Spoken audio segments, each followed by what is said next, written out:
Greetings. Welcome to the latest installment of Doc Hardtree versus the World. I'm here with one of my really good friends, the Finisher. What's up? Say hi, Finisher. Hi, Finisher. Never gets old. Never gets old, ever. When it does get old. When it does old get. When it does old get. When it does old get. No, like I said in my previous podcast about the pointlessness of social media. By the way, like and subscribe. I am recovering. Oh, the irony! The ham-fisted irony! I am recovering from some major hearing damage on the right side of my face. So sometimes the words don't come out so good as I wants them to and stuff.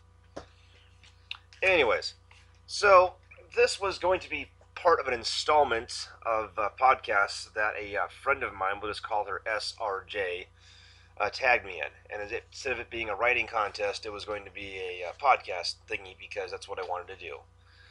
Well, after a bout of, let's just say sadness yesterday, I didn't want to really do a podcast. Little melancholia. Like a border collie. But not as fun to play with. But also no sheep. No sheep. That's not a bad idea.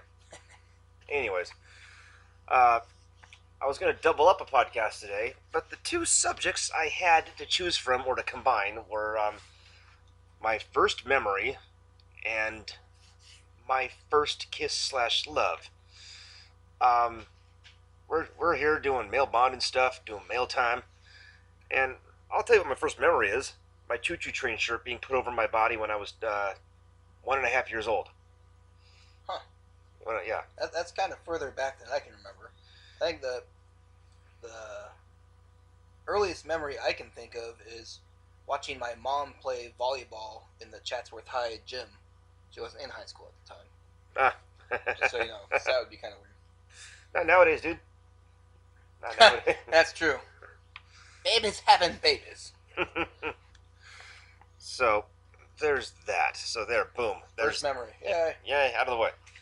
And then I'm not gonna have you get into your thing there, Finisher, but I'm gonna touch briefly on my first. Well, once again, first kiss. That was Becca McCackran in junior year of high school, I believe.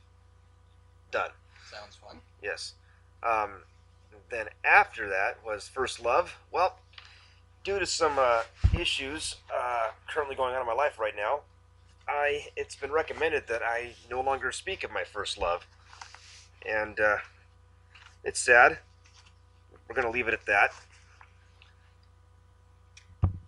So, if she's out there listening and she knows who she is, I would just like to hear from her and make sure everything's going okay. But moving on. Anything you want to chime in there, Finisher? First kiss. I don't know if I want necessarily. Well, I guess I could say first love too, since it was my first girlfriend. Her name was Stephanie. I was in high school. Had no idea what the hell I was doing, but haven't got any complaints since. So I guess I learned well. Excellent. Yeah, that's a shame. I'm a pretty good kisser. I gotta find more people to practice on that aren't guys. Wait a second. Oh dear. I'm just kidding. Okay. So today, in the absence of, my true love, or in the absence of love, or in the absence of a love life, however you want to extrapolate that, I believe that's about the same time when your friends tell you, get a hobby. Usually.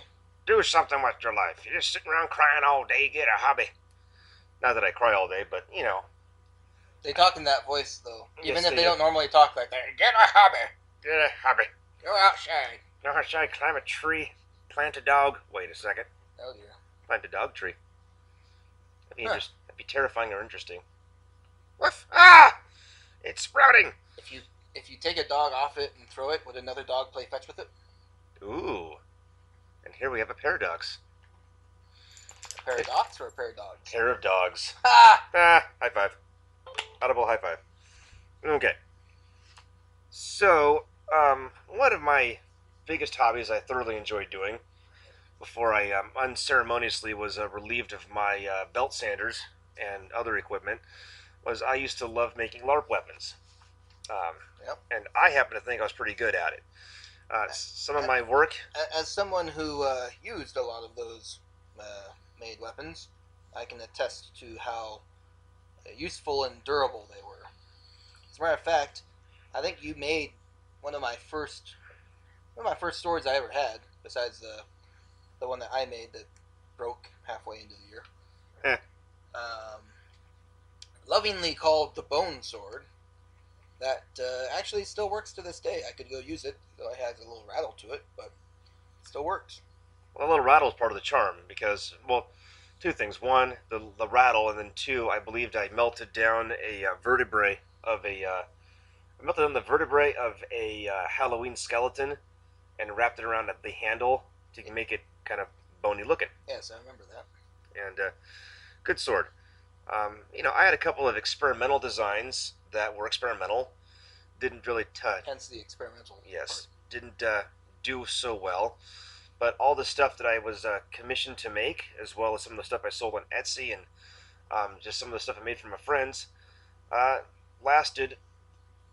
Well, it's still going on. Still going. I remember one of the experimental ones that we thought would be more strong actually ended up bending on the first use. Remember that? Yeah, because this is back before I was first starting to LARP, and people who are like in the LARPing communities right now, if they listen to this podcast, they're going to laugh and probably tell me I'm a moron.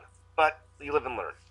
But as far as the sword was extremely padded, but for a core, I used a piece of all thread. I mean, a piece of all thread is a family. It's a fancy way of saying metal rod you can screw a nut onto. Yeah. And in addition to being kind of dangerous in hindsight, it also isn't as flexible as, say, a carbon fiber or a fiberglass. So when it had a first impact hit with another sword, the thing just bent. Boink! And it looked like it needed some sword Viagra.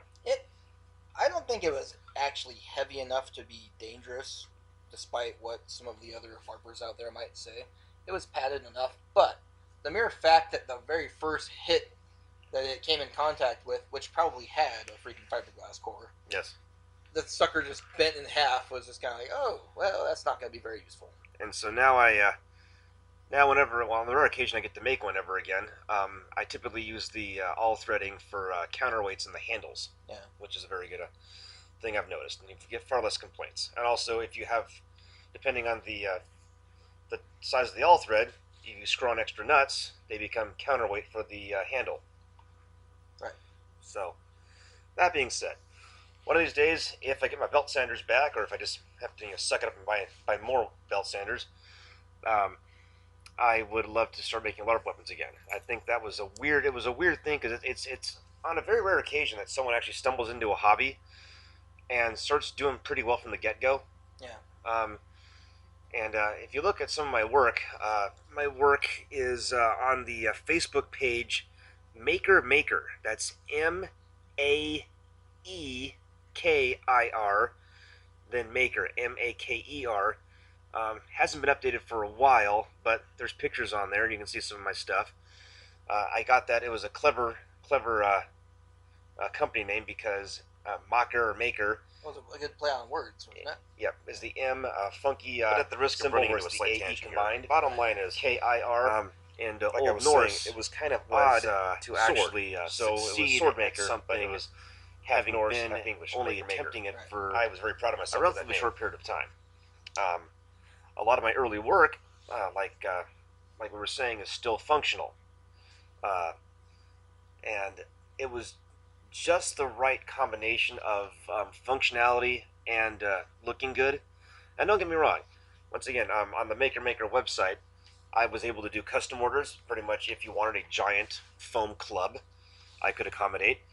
If you wanted more of a finer, sort of ceremonial looking thing, but still wanted it to be not an actual sword, I could do it. I think I did pretty well for myself in the short time I was actually in the boffer business. Having been there several times to help you out in the beginning and see how your work progressed, I can definitely say that you might not have had it in the beginning, but you definitely developed the skill to essentially make any type of custom weapon that you needed. Anything that would really, appeal to any of the different kind of LARP groups out there. I mean, some of the ones are more combat heavy. Some of them, I did a couple of steampunk things. Um, the one I sold on Etsy was a heavily steampunk influenced. yeah. So And that was pretty good. and what was it you called me when I was tooling around in the kitchen slash well, also I believe at your folks' house? The mad scientist of weapons making. Yeah, because I didn't like having to keep wasting trips back and forth to get certain like things that may or may not have fit at that moment. Granted, if it was a crucial part, I wouldn't half-ass it. But I cobbled together so much stuff by necessity of just proximity and that's how I got some of my best designs. And I've been there to help other people make some things, and I've watched the process. And sometimes it's a very almost it's kind of mechanical.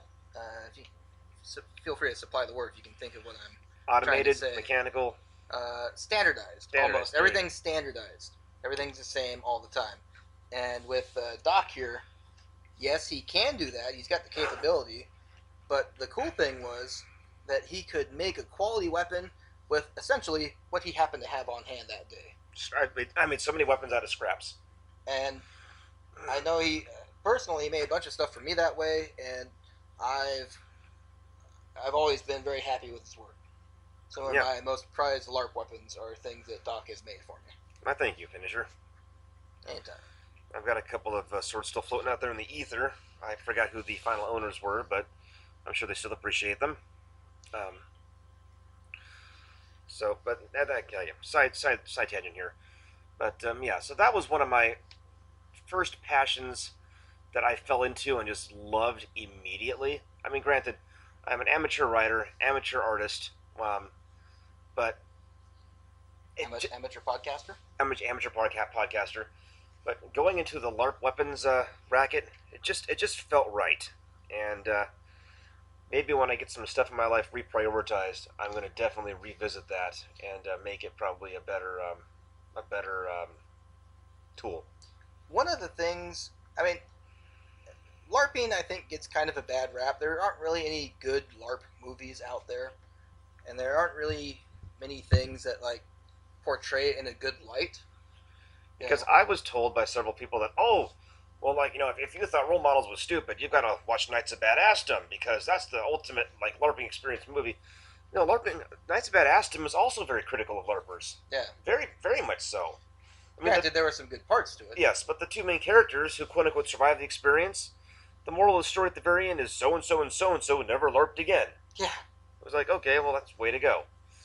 But going back to what my point was, sorry, one of the things that one of the reasons why I liked LARP was because it was a hobby that just kind of incorporated other hobbies that I already all had. hobbies. I mean, carpentry, prop making, painting, camping, because of LARPing, strategy. Because of LARPing, and because of working with Doc here on weapons and things, I learned that I like making stuff. Right? I might not be as good at it as Doc is, but I love just making stuff, working on things. You know? No, one of the things that I made that I was very proud of was a shield. And it wasn't really made out of wood. It wasn't very strong material that I used. Spoiler alert, I used freaking cardboard and duct tape. Yeah, and then 2 aluminum prop strips. Yeah, just to kind of help hold it Bolt it together. But that thing has outlasted several hardwood shields that were broken in half. Hardwood shields, even like, because we ran into a couple of people who pretty much have like the handheld mattresses. Yeah. All that stuff.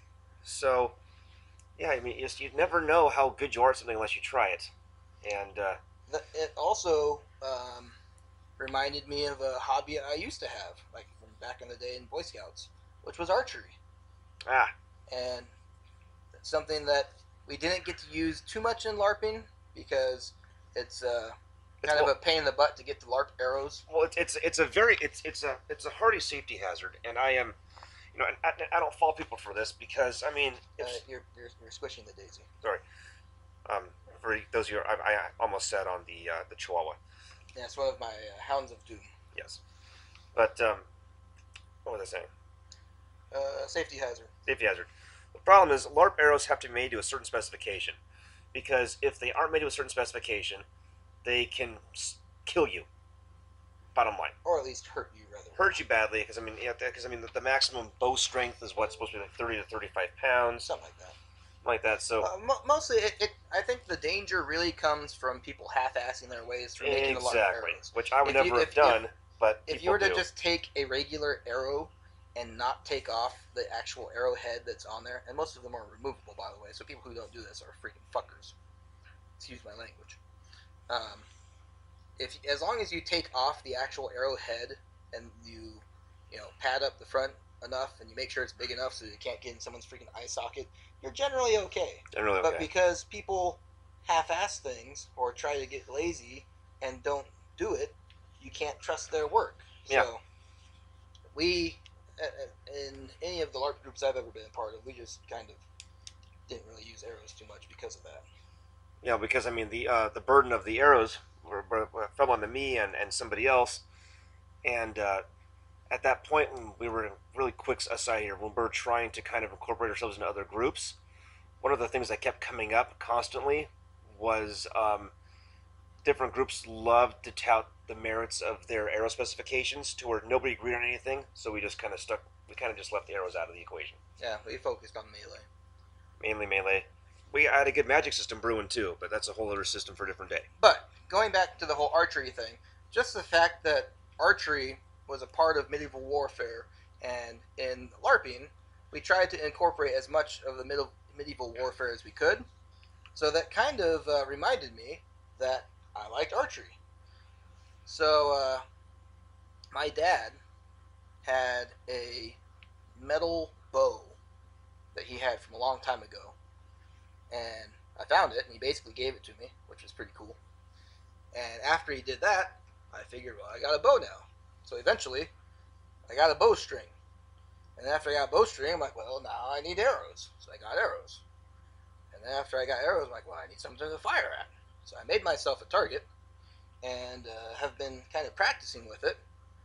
And turns out it's actually pretty fun. And you know what? Other people like shooting at arrows too. So I started inviting my friends over to hang out, and lo and behold, I now have another hobby to hang out to share with my friends, which is archery. No, I had a lot of fun. We actually went out today, and for somebody who's barely shot a bow and arrow in their life since high school, I think I did surprisingly well today. I think we both did. As an aside, we shot arrows in high school, which is pretty cool, since apparently people are now afraid of words and are triggered if someone writes Trump on things. Well, I just thought they're taking away dodgeball in most curriculum right now. That makes me very sad. Right. So, anyways, yeah, we were up. For those of you who know the Palmdale Lancaster area, we were up at the equestrian trail, Barrel Springs, setting up a couple of targets provided for us by the local homeless people, because I guess they split a door apart up there, as well as Mr. Finisher's own custom, was it foam insulation square target? Yes, sir. Thank you, homeless people, for the door that you so graciously donated to our archery cause. Yes, but maybe I'll throw some pictures up here. I could probably do that. We'll figure that out. But we were getting to the point to where we were both making about 8 to 10 consecutive hits on the same target. At about 100 feet or so in a row. Something like that. Then we started moving back. What I thought was pretty cool was when we started getting a little big for our britches and just started to do the experimental shots. That was fun. Yes, and I'm so upset that we didn't catch yours on film. No, we got yours. That was pretty cool. So, one of the things that happens in movies and comic books all the time is they do like this cool multi-shot thing, right? They take like 3 arrows and they shoot, and it kind of spreads out. You've seen Legolas. I bet dollars to donuts that there's probably a trick shot like that in the Hunger Games. Pretty sure Hawkeye has done it. For Rob, those Arrow fans out there, Oliver Queen probably does it like twice a show.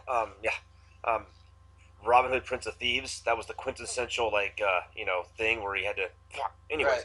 Or the king of the multi-shot, although it was tongue-in-cheek, was of course Robin Hood Men in Tights, where he had like 30 of them. Yes. Yes.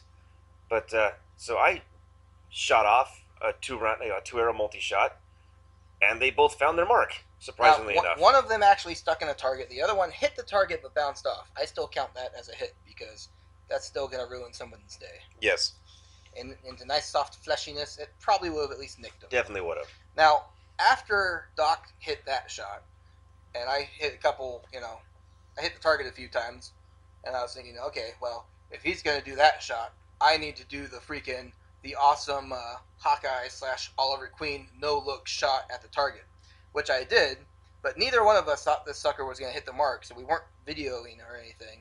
But I kid you not, it was one of my better shots of the night, or of the day. It was amazing. But, maybe for poops and gigs, I'll add an appendix to this particular podcast and throw some of our archery shenanigans from the Facebooks up onto the YouTubes.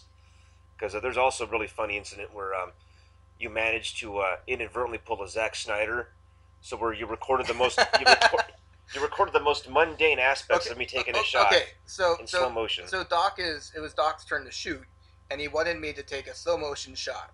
I'm like, all right, go ahead. So for my first attempt at a slow motion shot, I hit record, and apparently the way this sucker works is if you want it to slow motion a particular part, you need to keep the video short. Well, I actually videoed like 2 shots from Doc in slow motion, and the first shot itself was at normal speed, and then I capture in slow motion Doc reaching down and reloading the bow. And then by the time it got to the next shot, which I thought would be in slow motion, bam, back to normal speed, and it did hit the target. But so it goes fast, then the mundane aspect of me picking the arrow out of the quiver, sighting it and shooting it, and then right when I go to shoot it, it goes back to regular speed. Yes. So it's like, we had our Zack Snyder 300 moment, but with the arrow. And banality. Yes. Banality. It was Doc Archery wins. Yeah, banality. So yeah, that was pretty hilarious, I thought. And then I've got to say it. I'm say one last thing before I move on, because I know this is like, I caught a fish this big, but 1 by 1 foot, that is, wooden square at about 80 feet in a pretty decent amount of wind. First shot for me, nailed that fucker right in the wooden eye. Ah, yes, when we put up the wooden target. So we had 3 fairly doors, decent sized targets. Half doors, quarter doors. Yeah. So what were those? About 4 by 4.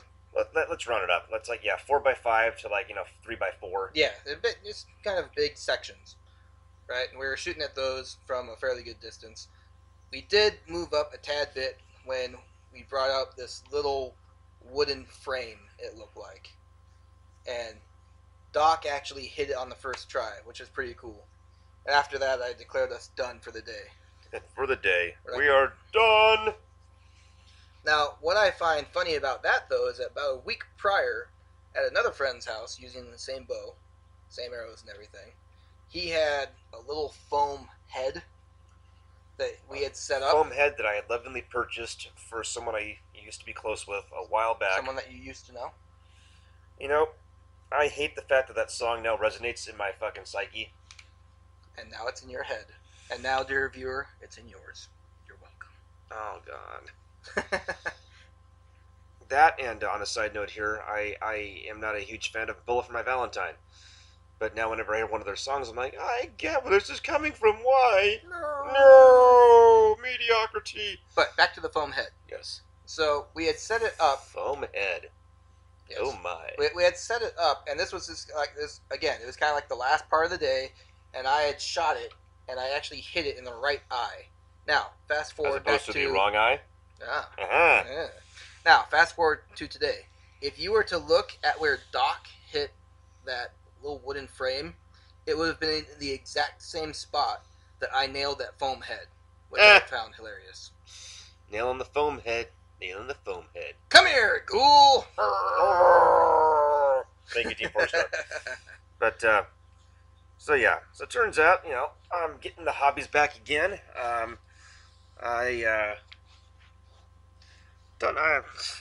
been hanging out with, I don't know, For the folks over at Lancaster Moose Lodge, you put on you run a hell of an establishment. I actually did not realize that there was a spot as entertaining as the Moose until recently, and I've had some good times. I've had some not so good times that were actually good in retrospect, but bad in hindsight. Mhm. But so yeah, people at the Lancaster Moose or people who have not gone to the Lancaster Moose, it's a pretty happening place. I would definitely recommend it. It beats sitting home and crying on a Saturday night. But then again, so do most things. Yes. Like sticks. Like sticks. Wait, what? Yes. However, speaking of hobbies and people who have actually um, turned their hobbies into successful endeavors, I would be hard pressed not to mention a very good friend of mine, Nikel, who's managed to turn her talent of wordsmithing into into money, which I think is something that every poet strives to do, but only a few succeed at doing so. And it honestly couldn't have happened to a nicer person. Nikel, if you're listening, I love and adore you, and I'm doing this plug because I love and adore you. This was not in any way solicited or paid at all. But There is no money that goes into this. no, There might be negative money. We might have to give you $5 for listening. yes, I'm gonna have to pay. I might have to actually pay Nikel for letting her let me plug her. Oh my! Oh, well, you know what, Nikel? You can appreciate that, so I'm leaving it on. Yes, please leave it on, Matt. Leave it So on. yes. Anyways, Okay. aside from my horrible verbal abuse, I just Abusing me. I'm just kidding. yes. Anyways, I'm so sorry, Nikel, but yes, Nikel Davis, writer of the most current book she has is The Walled Wife, WALLED, WIFE, and it's actually being put on production on the 24th of April this year, 2016, as well as Where would that be? and May the 1st. I'm going to get to that right now. It's at People need to know. I'm getting there. You're making me stutter over the actual the playbill here. The City Garage Theater at Bergamot Station. That's BERGAMOT Station, Building T1, 2525 Michigan Avenue, Santa Monica, California, 90404. Once again, the Industrial Players presents a production of The Walled Wife at the City Garage Theater at Bergamot Station, Building T1, 2525 Michigan Avenue, Santa Monica, California. So if you're in Santa Monica on those days, you should definitely stop in. And If you're not in Santa Monica, well, get your ass down to Santa Monica and do that. And also, because she's got a solo thing going on, the Walled Wife actual reading by Nikel at let's see what it's called, The Walled Wife by Nikel Davis, a poetry reading for ugly bridesmaid dresses. Doesn't it just sound adorable? It does. It does sound adorable, right? But that's going to be at Skylight Books, 1818 North Vermont Avenue, Los Angeles, California, 90027. It does say here that it's going to be at 5 o'clock p.m. So 5 o'clock p.m. at Skylight Books, 1818 North Vermont Avenue, Los Angeles, California. Now, does it cost to get into that sort of thing? What's the cost on that? Ooh, I don't have a list of prices in front of me. This is just a reading. I don't think there's a money thing here. Well, dude, that's even better, man. Get in there for free and listen to this stuff. That's cool. Buy the actual author. How often you get to do stuff like that? Never. Could you imagine, like, not saying that she's Tolkien, but could you imagine, like, if she gets to that kind of recognition? Oh, she will. Recognition. She will. You know, to be able to say, hey, I got to sit in on a reading by Nikel Davis. Yes. I got to be there, in the beginning. That would be so cool. And she's so charming and funny when she's actually reading her stuff and when she's just telling her stories. You're going to want to meet her not because that she's going to be legendary one day, which she's going to be, but you also want to meet her because she's one of the nicest human beings that I know. And I know lots of people, and very few of them are nice. That just sounds pretty cool. I mean, I don't know about you, but when I read a book or a story or a poem, I kind of read it in my own kind of weird cadence sometimes, which sometimes it's cool, and I will like swear up and down that my way of reading it is the official way of reading it usually. But when you hear somebody, But you hear to, somebody to read their own read poetry. to hear someone read, like you said, their own poetry, to actually have the correct cadence because they're the one who said it, Yes. you know, hear it in their voice would be something pretty cool. But one thing I don't want to be misquoted as, um, I am unfamiliar with the ticket prices or whatever the deal is with the actual production on the 24th and 25th. I'm sorry, 24th and May 1st.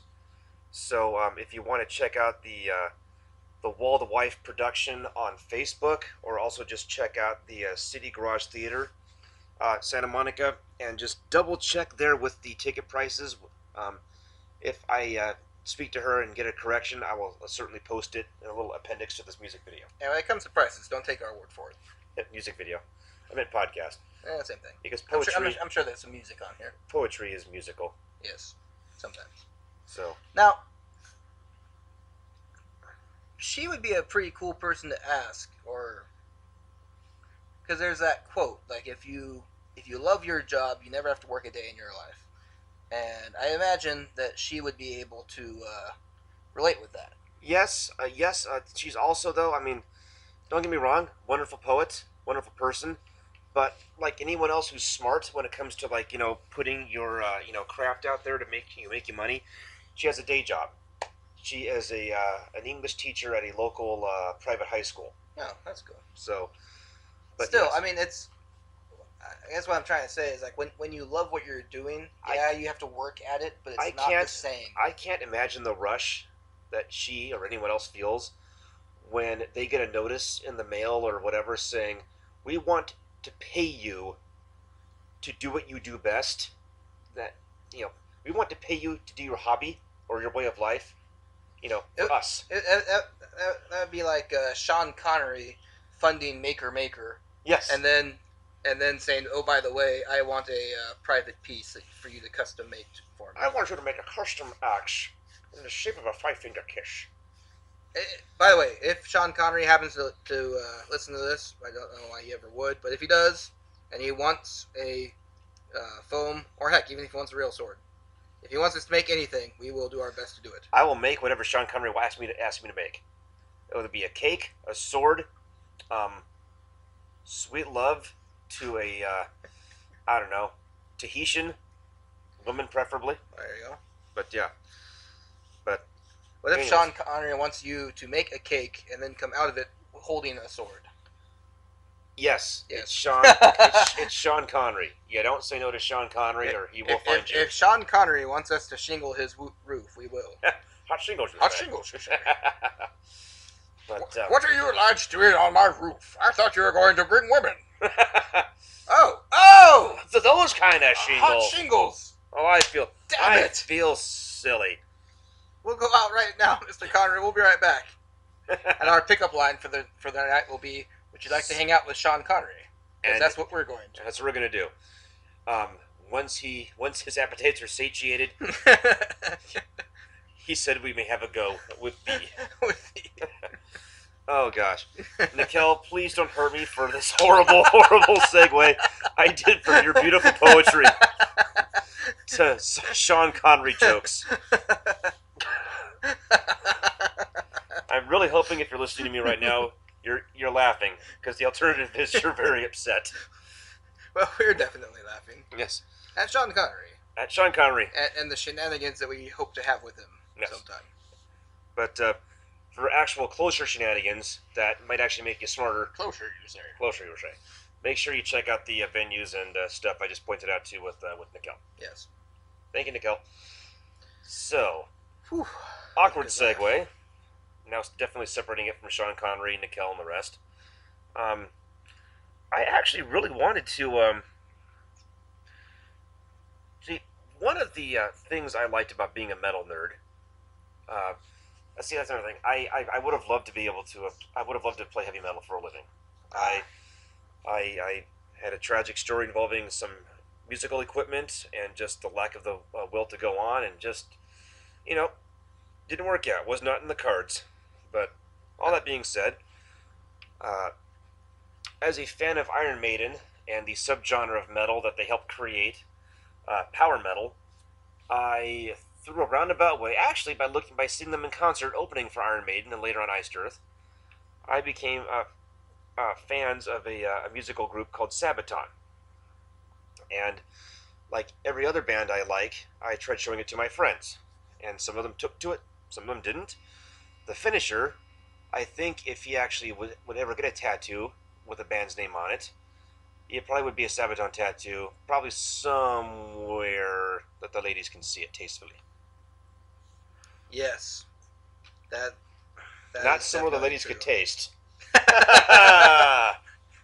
Then we have a down periscope moment there, and I might be forced to join the Navy.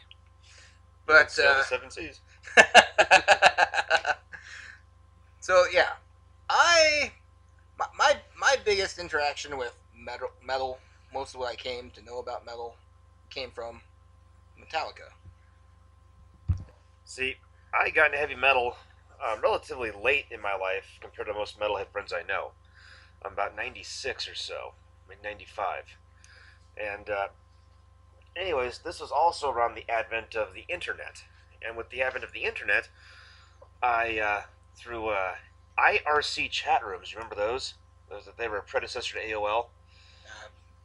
AOL was my introduction to chat rooms, and boy, that was weird. Yeah, but I belonged to a chat group, and there was a bunch of metalheads. I think it was actually like back before it was a hashtag. It was like #Sepultura or something. Yeah.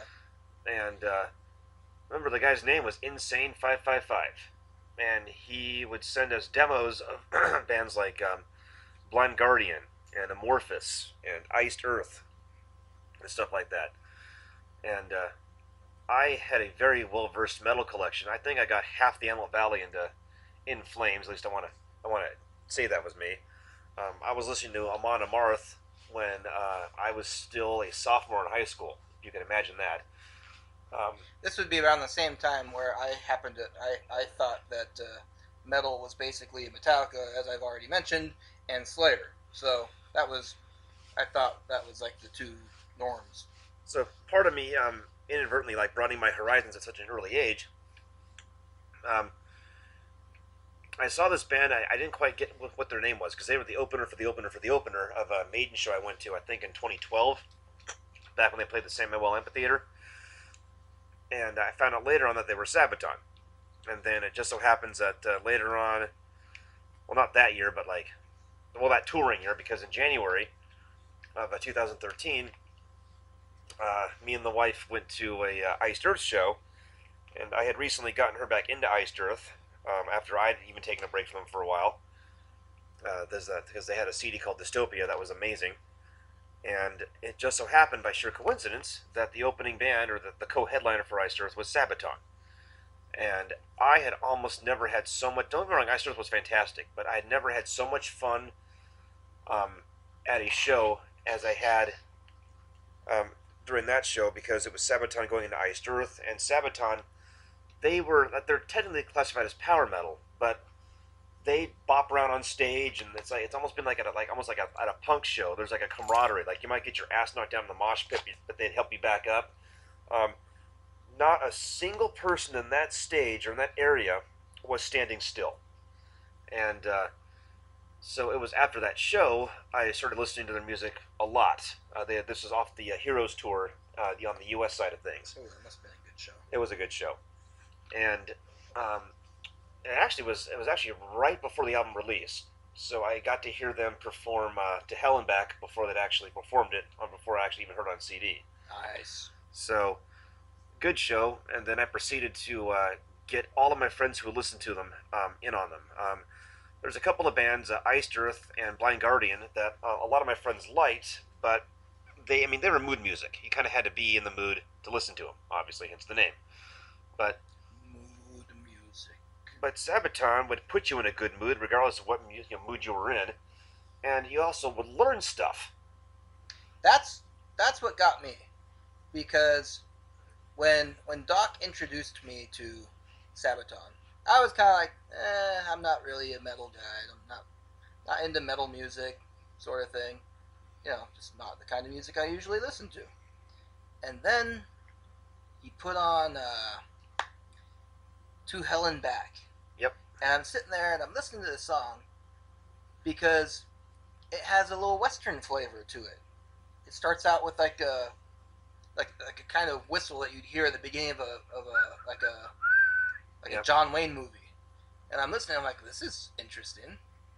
And then I start listening to the words and I'm like, wait a second. I know what they're talking about. I've heard some of this before. So I start looking up things. Come to find out, the reason why I recognize it, the song's about Audie Murphy. Yep. Who is the most decorated American soldier ever. And I'm like, oh, okay. So I started listening to some of their other songs, and I come to find out that almost all of their songs are about battles or Military maneuvers. Or war heroes and stuff like that. Now me, I love history. Like when I was in high school, there are certain classes where I could sleep through all day long and then ace the test. History was one of them. Particularly, where my interest lies is military history. I love learning about who fought who, why, who won, all that kind of thing. Why are the borders the way they are? Read some military history, you'll find out. So once I found out that that's kind of what Sabaton was singing about, and then, the music itself was badass. Because even if I liked the subject matter, if the song sucked, I wouldn't listen to it. Exactly. But to actually have this music that's awesome, that can get your blood flowing, but also learn stuff at the same time, it was pretty awesome. So once I heard that, I was hooked. So that was the first song that I heard that I liked. And then when I believe after that, you introduced me to the album called Careless Rex. Yes. And I liked that one so much that about 2 weeks later I actually bought it because I was sick of finding the songs on YouTube. Yeah. But I come to learn about the Swedish Empire, which I have to be honest with you, as much as I consider myself a student of history, before Sabaton, I did not know there was a Swedish Empire. No. So, I also learned that I have, because of Sabaton, I learned about some of my favorite Swedish kings. You may not know this, but I have favorite Swedish kings because of Sabaton. That's plural. So, how many Drake fans do you know that have favorite Swedish kings? Or, favorite kings of anything. Yeah. They're too busy, anyways. Drake's terrible, bottom line. Oh, for some reason I was thinking of, is there a video game, like Drake Uncharted or something like that? Yes, Drake, Drake's whatever, yeah. For some reason I was thinking that. I was like, what do those fans No, it's the kid in the wheelchair from Degrassi who grew up to become a rapper. That's Drake. Oh, how about that? Yay. Oh, good for him, I guess. Street cred. Well, he's making more money than I do, being a terrible person. I should be a terrible person. It seems to be a lot of, everything seems to go your way if you're a terrible person. I'm not going to name names here, but things are kind of going their way at the moment, too. Well, it just kind of happens. I think if you're a good person, whether or not things are going your way, you'll be happier in the long run, so... Yeah, well, I mean, what I find frustrating is being told you're a bad person by bad people by you being a good person. Well, that's what bad people do. That's what they do. They try to make you think that you're worse than they are because makes them feel better. Bad people make themselves feel better by trying to make you feel worse. Yes. So. It's true. Misery loves company, even if it's a company of 3. Yep. But moving on here. So let's get back to Sabaton here. So, where's it going to go with this? Well, once again, we would have never known about this particular part of of world history had it not been for the band Sabaton. But we're talking about the reigns of Gustavus Adolphus and Carolus Rex. Gustavus Adolphus is pretty much the guy who started the Swedish Empire. As a matter of fact, his full name in the Latinized version is Gustavus Adolphus Magnus, and he is the only Swedish king to be granted that epithet. Epithet. How do you say that? Title. Yeah. Say that title of the Great. So it basically is, would be his name. If you didn't want to Latinize it, would be Gustav Adolf the Great. And so when I found out about that, I'm like, okay, who's this Gustavus Adolphus guy? So I read up on him, and I found out that Gustavus Adolphus, besides pretty much founding the Swedish Empire, he went and he fought in the 30 Years' War. The 30 Years' War was a huge conflict. Before World War One, the 30 Years' War was basically a world war. You had the Holy Roman Empire was fighting against pretty much anyone who was favoring the Protestants. Yes. And Gustavus, basically, after ending a bunch of wars that were already started before he even became king, decided to get involved. And him and the Swedes came in, and they basically went to anyone who was on the Protestant side, said, hey, we're going to help you out here. As a matter of fact, fall in the ranks. Let's go get it done. So one of the things, because there are a bunch of different principalities too. Some people who were more, they kind of, there was a war going on, but they figured, well, if we just kind of stay neutral and don't really get into the middle of the fighting, we don't have to worry about it so much. So, Gustavus, when he found out which way that the Holy Roman Empire was going, would kind of park his army somewhat close to those towns and kind of wait till the Imperials would come marching in. And then he'd come marching in with his army and go, hey guys, want to join now? And they'd say, okay, well, guess so. But one of the Sabaton songs, called Gott mit uns, is actually about one of the most decisive battles that Gustavus fought in, the Battle of Breitenfeld. And that battle was such a turning point that even though Gustavus died, several years into the war, he had done so much damage to the Holy Roman Empire just through slaughtering so many of their troops in that particular battle, that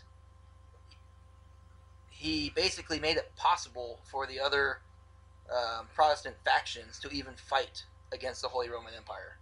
Had not Gustavus Adolphus done what he had done, then the Holy Roman Empire would have reconquered everyone, and you probably wouldn't have heard too much about Lutheranism or anything like that, because everything was controlled basically by the Pope. Yes, and not to cut you off there, finisher, but because this can go on for at least another hour. Yes, we can talk about Sabaton or wars forever. So what we're going to do here is, oh, the hounds are growling. This is going to come into another show where me and finisher are going to finish speaking of the tail end of Gustavus Adolphus and the awesomeness that was Carolus Rex. Ah, yes. So, but I'm going to actually make that into a smooth transition, and I'm going to get this published and put on the YouTubes, and we'll get a coherent podcast going by the end of the evening. Well, it's already kind of the end of the evening, but it will be up by tonight. At some point in time, it will be coherent, is what we're trying to say. Yes. So, in turn, guys, fans, everyone else, thank you for listening. Until next time, this is Doc Hartree with the finisher. Yo. Have a good evening, have a good morning, have a good whatever you're doing right now. That's good advice. And keep listening. Spoon!